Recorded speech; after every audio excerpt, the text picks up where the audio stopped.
سال زندان محکوم میشوید.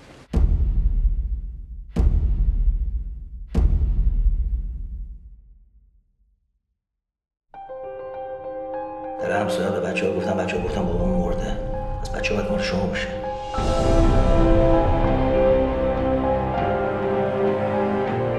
همینطور نمی‌کنی. چرا باید ازش دوشم؟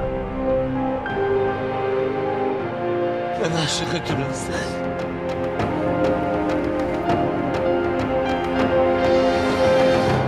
غیر از این شعر برا دیگه چی نوشتی؟ موفق شد برای آخرین بار شعار حرومزادات رو ببینی. پاشو سریعتر، پاشو.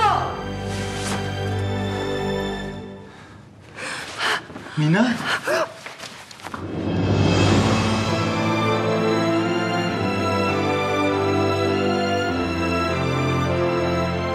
دیروز ما آدرس خانمتو پیدا کردیم.